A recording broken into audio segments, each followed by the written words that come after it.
Rajkumar sir ಖುಷಿ style ಆಗಿ ನಡ್ಕೊಂಡ್ ಬನ್ನಿ ಸರ್, ಸ್ಟೈಲು ಹೋಗಿ ಸರ್. ಓ ನಿಲ್ಸಿ ಅಲ್ಲೇ ಹತ್ರಕ್ಕೆ ಬನ್ನಿ ಸ್ವಲ್ಪ. Ready, style style. Ready, action.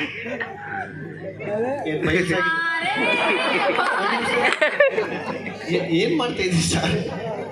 ನಿಮ್ಗೇನು ಹುಡುಗಿ ಬೇಕಾಗೆ? ಸರಿತಾ ಬಾಯಿಲಿ, ಸರಿತಾ ನೀನೇ ಬಾ. ಏ ಬಾಯಿಲಿ ಸರಿ ತನಕ ಬತ್ತು. ಇಲ್ಲೇ ಇದೆಯಾ? ಬಾ ಸರ್, ಕರೆಕ್ಟಾಗಿ ಹುಡುಗಿ ಬಂತು ನೋಡಿ. ಕರೆಕ್ಟಾಗಿ ನಡ್ಕೊ ಬರ್ಬೇಕು. ಈಗಲೇ ಹೇಳ್ಬಿಡ್ತೀನಿ, ಸ್ಟೈಲ್ ಸ್ಟೈಲ್ ಸ್ಟೈಲ್ ಮೇಂಟೈನ್ ಮಾಡಿ. ರೆಡಿ, ಯಾರು ಸ್ಟೈಲು ಗೊತ್ತಿಲ್ಲ ಸರ್. ನಾನು ಮಾಡಿ ತೋರಿಸ್ತೀನಿ, ನೋಡ್ಕೊಳ್ಳಿ ಕರೆಕ್ಟಾಗಿ. ಒಂದು ಜೋಬಿನ ಕೈ ಸಿಗಾಕ 40% ಕಣ್ಣು ಮುಚ್ಕೋಬೇಕು. ಸ್ಟೈಲು ಇಲ್ಲಿ ನೋಡಿ, ನಾನು ನೋಡಿ.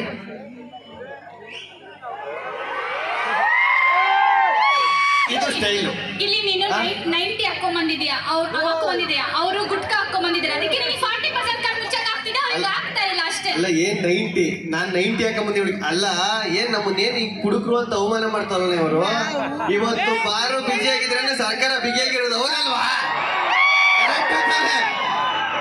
ಅಲ್ಲ ನಾವು ಎಣ್ಣೆ ಹೊಡೆದ್ಬಿಟ್ಟು ರೋಡಲ್ಲಿ ನಡ್ಕೊ ಹೋಯ್ತಿದ್ರೆ ಯಾವ CM PM ಪೊಲೀಸರು ನಮ್ಮ ಮುಂದೆ ನಿಂತ್ಕೆ ಮಾತಾಡಲ್ಲ. ಯಾಕೆ ಹೇಳು? ಭಾಷಣ ಗೊತ್ತಲ್ಲ, ಯಾವನ್ ಮಾತಾಡ್ತಾರೆ ಸರ್. ನೀವೇನು ತಲೆ ಕೆಡ್ಸ್ಕೊಬೇಡಿ ಸರ್.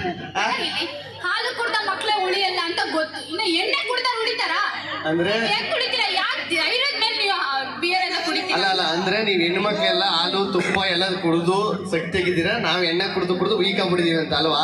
ಆಬ್ವಿಯಸ್ಲಿ ನೋಡ್ರಿ, ಎಲ್ಲಾರ ಮನೆಯಲ್ಲೂ ಗಂಡ್ ಮಕ್ಳು ಫೋಟೋನೇ ಜಾಸ್ತಿ ನೇತಾಡ್ತಿರುತ್ತೆ, ಹೆಣ್ಮಕ್ಳಷ್ಟು ನೇತಾಡ್ತಿರಲ್ಲ. ಇಲ್ಲ ಗಂಡು ಮಕ್ಳು ಫೋಟೋ ಯಾಕೆ ನೇತಾಡ್ತಾ ಇರ್ತದೆ ಅಂದ್ರೆ ಪಾಪ ಅವರು ಅಲ್ಲಲ್ಲ ವಿತೌಟ್ ಮೇಕಪ್ ಅಲ್ಲಿ ಹೆಂಡತಿ ಮುಖ ನೋಡ್ಬಿಡ್ತಾರೆ ಅವರು, ಅದಕ್ಕೆ ಬೇಗ ಹಾಕಿಸ್ಕೊಂಡ್ಬಿಡ್ತಾರೆ ನೋಡು. ಈಗ ಅಂದ್ರೆ ನಿನಗೀಗ ಶಕ್ತಿ ಇದೆ, ಹಾಲು ತುಪ್ಪ ಬೆಣ್ಣೆ ಎಲ್ಲ ಕೂಡ ಶಕ್ತಿ ಐತೆ ಅಂತ ಅರ್ಥ. ಹೆಣ್ಮಕ್ಳಿಗಲ್ವಾ ಶಕ್ತಿ ಐತಾ? ಹೋಗ ಲೈಟ್ ಕಮ್ಮಿ ಮಾಡ್ಸ್ಬಿಟ್ಟು ನೋಡು. ಅದೇ ನಾವು ಹುಡುಗರು ಒಂದು 90 ಎಣ್ಣೆ ಕುಡಿದ್ಬಿಟ್ಟು ರೋಡಲ್ಲಿ ನಿಂತ್ಕೊಂಡು ರೋಡಿ ಅಳ್ಳಾಡ್ತಾ ಇರ್ತದೆ. ಆ ತರ ಕೆಪಾಸಿಟಿ ಏನ್ ಹಿಂಗ್ ಮಾತಾಡ್ತಾ ಇದ್ದ ನೀನು? ಅಲ್ಲ ಇಲ್ಲಿ ಬಂದ್ಬಿಟ್ಟು ನಮ್ಮ ಹುಡುಗರ ಬಗ್ಗೆ ಮಾತಾಡಿದ್ರೆ ಬೇಜಾರಾಗ್ಬಿಡ್ತಾರಲ್ವಾ? ಹುಡುಗರು ಹುಟ್ಟಬೇಕಾದ್ರೆ ಕಮಿಟ್ಮೆಂಟ್ ಅನ್ನೋ ಮೂಟೆಲ್ಲ ಹೆಗಲ ಮೇಲೆ ಹುಟ್ಟಿರೋ ಮೀಸೆ ಬರೋಕ್ಕಿಂತ ಮುಂಚೆನೆ ಅಕ್ಕ ತಂಗಿ ಜೀವನಕ್ಕೆ ಮೆಟ್ಲಾಗುವಂತಾರೆ, ಗ್ಯಾಪಲ್ಲಿ ಲೈಫಲ್ಲಿ ಸೆಟ್ಲ್ ಆಗುವಂತಾರೆ, ಪ್ರೀತಿ ಮಾಡುವ ವಯಸ್ಸಲ್ಲಿ ಆಸ್ತಿ ಮಾಡುವಂತಾರೆ, ಆಸ್ತಿ ಮಾಡ್ಕೊಂಡು ಮದುವೆಗಳಂದ್ರೆ ಏನು ಜಾಸ್ತಿ ಆಯ್ತು ಅಂತಾರೆ, ಲವ್ ಮ್ಯಾರೇಜ್ ಆಗಿದ್ರೆ ಬ್ಯೂಟಿ ನೋಡ್ತಾರೆ, ಅರೇಂಜ್ ಮ್ಯಾರೇಜ್ ಗೌರ್ಮೆಂಟ್ ಡ್ಯೂಟಿ ನೋಡ್ತಾರೆ.